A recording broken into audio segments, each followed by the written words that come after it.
Salam Indonesia. Anda menyaksikan berita terkini bersama saya, Agus Jagetraya. Jika tidak dapat meraih kesempatan bipartisan, Presiden Amerika Serikat akan tetap mendorong rencana infrastruktur bernilai 2 triliun dolar meski tanpa dukungan anggota Kongres dari Partai Republik. Pernyataan ini disampaikan oleh Menteri Energi Amerika Serikat Jennifer Granholm.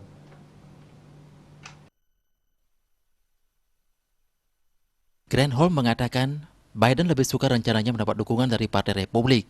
Tetapi jika hal itu tidak berhasil, maka kemungkinan ia akan menggunakan strategi prosedural yang disebut rekonsiliasi untuk memungkinkan Partai Demokrat meloloskan hal itu di Senat.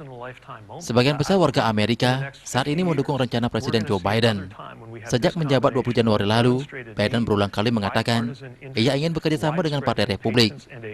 Tetapi RUU Infrastruktur, inisiatif legislatif utama keduanya, sejauh ini tampaknya tidak mendapat dukungan bipartisan dibanding inisiatif pertama tentang paket bantuan COVID-19 bernilai 1,9 triliun dolar yang lolos dengan hanya dukungan dari Partai Demokrat bulan Maret lalu lewat rekonsiliasi.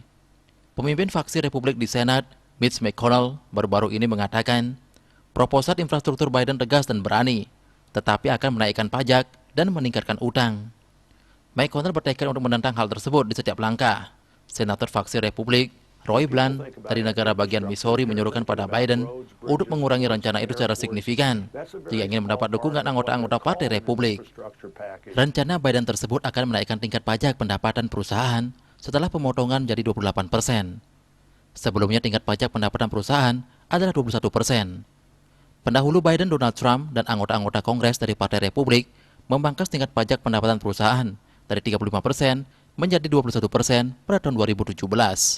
Trump berulang kali berjanji akan mengatasi infrastruktur di Amerika yang porak-poranda pada masa kepresidenannya, tetapi tidak pernah mewujudkan hal tersebut.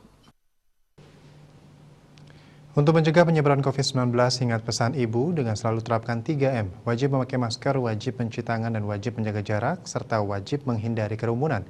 Dengan penerapan perilaku 3M, Indonesia segera terbebas virus corona menuju Indonesia maju. Tetaplah bersama Bali TV. Salam Indonesia.